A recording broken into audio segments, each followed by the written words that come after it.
Marekani imeanzisha mashambulizi dhidi ya Iran baada ya Rais Donald Trump kuituhumu nchi hiyo kwa kudungua helikopta ya Marekani katika mlango wa Hormuz. Vikosi vya Marekani vilianza mashambulizi hayo Jumanne kujibu tukio la kuangushwa kwa helikopta hiyo, kwa mujibu wa kamandi kuu ya Marekani. Victor Kenani huyo hapa na taarifa zaidi. Katika taarifa yake, CENTCOM ilisema operesheni hii ni jibu la uwiano unaofaa kwa uchokozi wa Iran ambao haukuwa na msingi wowote. Mlipuko uliripotiwa kando ya pwani ya Ghuba ya Uajemi na mlango wa bahari wa Hormuz. Wanajeshi wawili waliokuwa ndani ya helikopta ya Marekani aina ya Apache iliyodunguliwa waliokolewa na droni ya baharini ya Marekani, CENTCOM ilisema. Hii ilikuwa mara ya kwanza kwa jeshi la Marekani kuthibitisha hadharani matumizi ya chombo hicho katika operesheni ya aina hiyo. Vyombo vya habari vya Iran vilionekana kukiri tukio hilo, huku shirika la habari la Mehir likiripoti kwamba Iran haikuwa imedai kuhusika na kuangushwa kwa ndege hiyo. Marekani imeanzisha mashambulizi dhidi ya Iran kwa kuidungua helikopta ya Marekani katika mlango wa bahari wa Hormuz. Vikosi vya Marekani vilianza mashambulizi hayo Jumanne kujibu tukio hilo. Kulikuwa na marubani wawili na wote wako salama bila majeraha yoyote, Donald Trump aliandika kwenye mtandao wa Truth Social. Hata hivyo, Marekani inalazimika kujibu shambulizi hili. Waziri wa mambo ya nje wa Iran alitoa onyo kwa Marekani baada ya tukio hilo, akisema kwamba nchi yake haitaacha shambulizi wala tishio lolote bila majibu. Uwezekano wa hatua za kijeshi za Marekani dhidi ya Iran uliibuka wakati vikosi vya Israel vilipokuwa vikifanya mashambulizi katika maeneo mbalimbali ya kusini mwa Lebanon siku ya Jumanne. Tehran ilikuwa imeonya kwamba mashambulizi ya Israel kusini mwa Lebanon yangechochea wimbi jingine la mashambulizi ya kulipiza kisasi. Donald Trump amesisitiza kuwa makubaliano ya amani yanaweza kufikiwa hivi karibuni. Tuko katika hatua za mwisho za kile kitakachokuwa makubaliano mazuri sana ambayo hayatakubali kwa namna yote ili kuwepo kwa silaha za nyuklia. Pia mlango huu wa bahari utafunguliwa mara moja. Utafunguliwa mara tu makubaliano yatakapotiwa saini, jambo ambalo linaweza kutokea ndani ya siku 2 au 3. Dakika chache kabla ya matamshi ya Trump kuhusu helikopta ya Apache ya Marekani iliyoangushwa, mkuu wa mazungumzo ya amani ya Iran na Washington, Mohamed Bagher Kalibaf, alitumia mitandao ya kijamii kuashiria hatua za kulipiza kisasi. Ni taarifa yake Victor Kenani.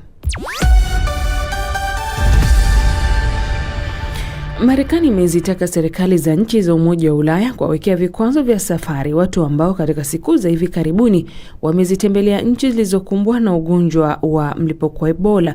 Marekani imetaka hatua hizo kuchukuliwa ili kudhibiti kusambaa kwa ugonjwa huo wakati wa mashindano ya Kombe la Dunia. Taarifa zaidi hapa inasomwa na Halima Nyanza. Marekani imezitaka nchi za Umoja wa Ulaya kuchukua hatua hiyo wakati tayari kitengo chake cha kudhibiti na kuzuia magonjwa mwezi uliopita kilitangaza kuwazuia raia wa kigeni ambao walitembelea Jamhuri ya Kidemokrasia ya Kongo, Uganda na Sudan Kusini katika kipindi cha siku 21 nyuma kutoingia nchini humo, wakati ikiwataka raia wake kutumia viwanja maalum vya ndege vilivyochaguliwa kwa ajili ya kufanyiwa uchunguzi wa kiafya.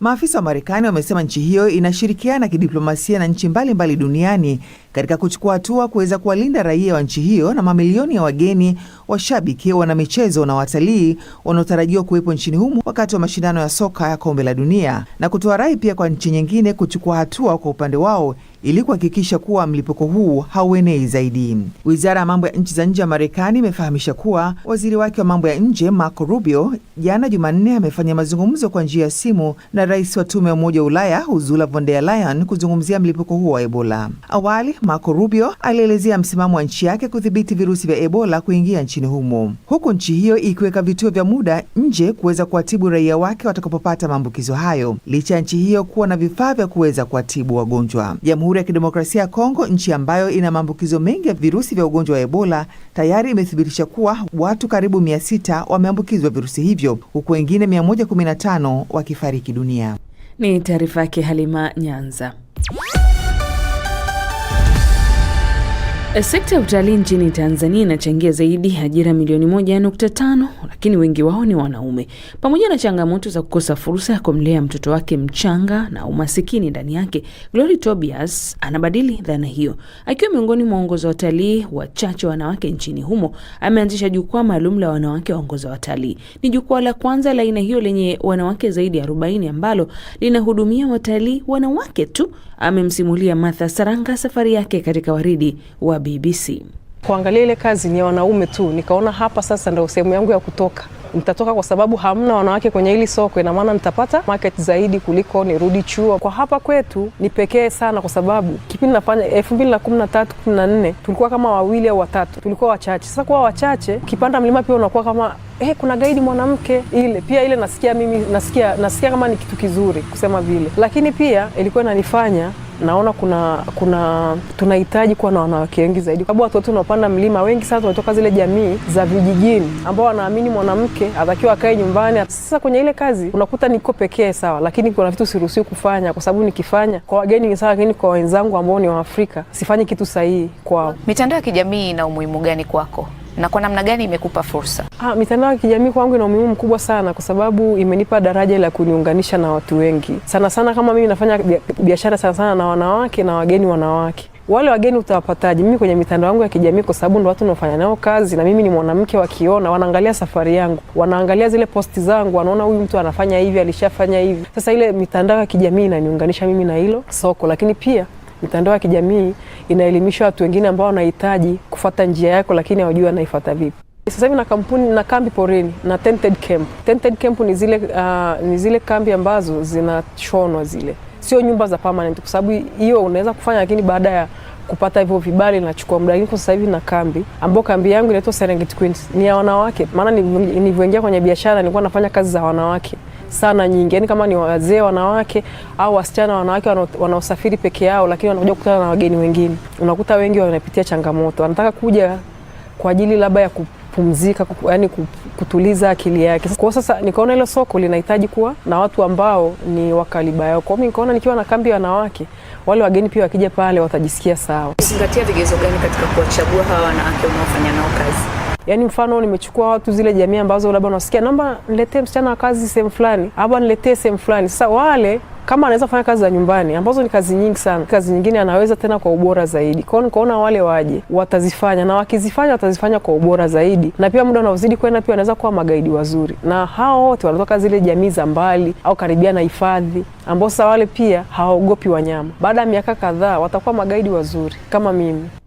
Naam, ni Glory Tobias huyo wa redio wetu wa BBC. Ukitaka kumtazama na kumwona namna anavyofurahia kuwa na wanyama wakali porini kama vile simba, tembelea sasa ninapozungumza ukurasa wetu wa Instagram wa BBC Swahili. Lakini sasa viwanjani na Victor Kenani, twenzetu. Shukran Skola, na tunaanza na soka. Na shirikisho la soka duniani FIFA limesema linafanya kazi ya kuongeza fursa kwa mashabiki wa Iran kuhudhuria mechi baada ya mgao wa tiketi za hatua ya makundi ya kombe la dunia kwa nchi hiyo kufutwa siku chache kabla ya mashindano kuanza. Kombe la dunia linaloandaliwa kwa pamoja na Canada, Mexico na Marekani linaanza Alhamisi, huku Iran ikitarajiwa kucheza dhidi ya New Zealand tarehe 15 Juni na Belgium tarehe 21 Juni huko Los Angeles, kabla ya kukutana na Misri mjini Seattle tarehe 26 Juni. Shirikisho la soka la Iran linasema kanuni za FIFA zinaeleza kuwa kila shirikisho linaloshiriki kombe la dunia hupokea 8% ya tiketi za kila mechi yake ili kuzisambaza kwa mashabiki wake. Changamoto ya tiketi za Iran ni ngumu kutokana na masharti ya udhibiti wa Marekani, ikiwemo vikwazo vya ofisi ya udhibiti wa mali za kigeni OFAC vinavyopunguza uwezo wa taasisi zilizoko Marekani kushughulikia